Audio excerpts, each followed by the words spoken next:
akomodasi yang layak bagi disabilitas berhadapan dengan hukum.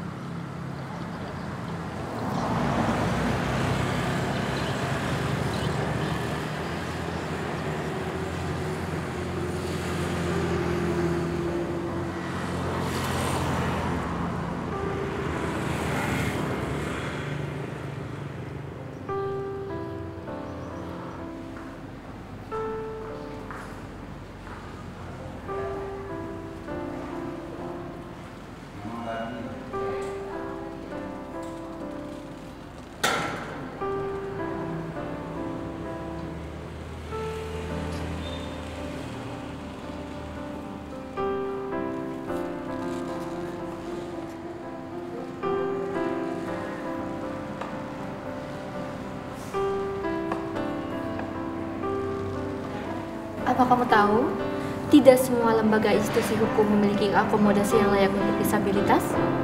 Contohnya ini. Kalau nggak tahu, terus cara mencari tahunya gimana? Saya nggak tahu, Pak.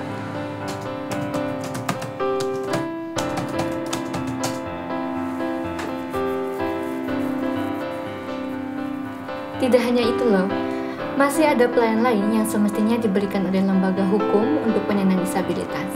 Dan ini semua juga sudah ada di undang-undang. Definisi akomodasi yang layak.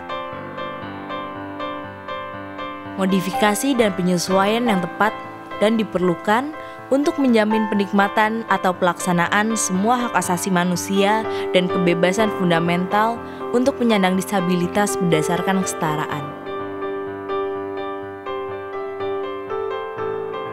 Akomodasi yang layak ada dua. Yang pertama, pelayanan, dan yang kedua adalah sarana dan prasarana.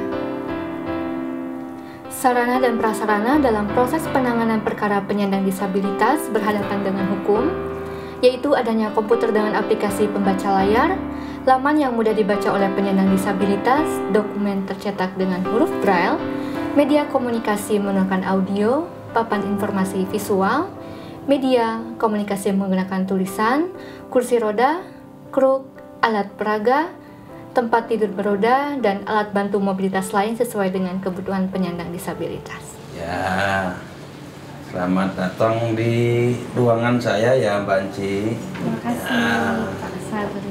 Ya, sudah pas, sudah nyaman duduk sini? Sudah. Oke, saya tak duduk ya. Ya. Yang pertama adalah perlakuan yang non-diskriminatif.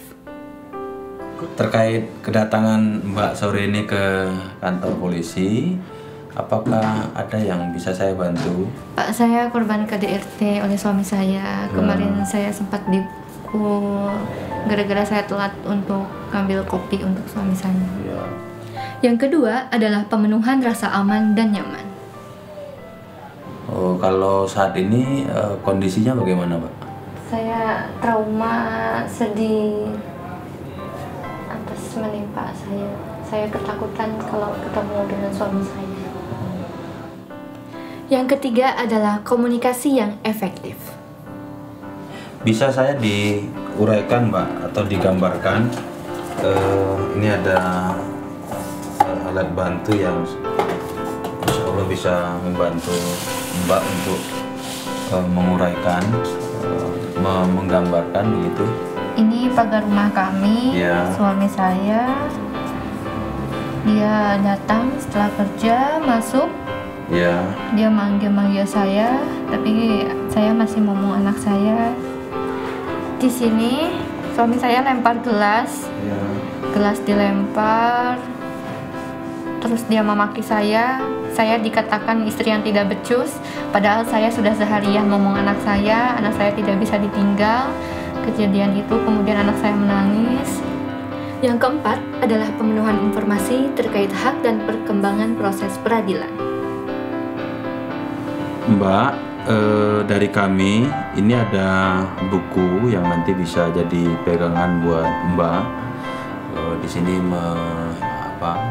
membahas hak-hak penyandang disabilitas. Nanti Mbak bisa baca. Salah satunya adalah soal hak penyandang disabilitas terkait dengan hak pendampingan. Kelima adalah pemenuhan fasilitas komunikasi audiovisual jarak jauh. Mbak Laras itu Mbak Encinya tadi melapor ke kantor polisian sebagai korban KDRT.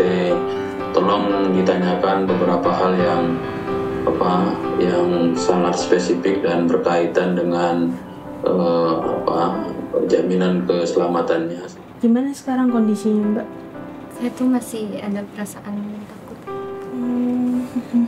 Karena kadang tuh masih kebayang masuk mimpi gimana saya waktu diseret sama suami saya itu ke dapur, saya disuruh untuk didihkan air.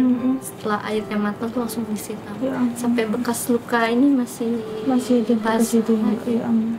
Keenam adalah penyediaan standar pemeriksaan penyandang disabilitas dan standar pemberian jasa hukum.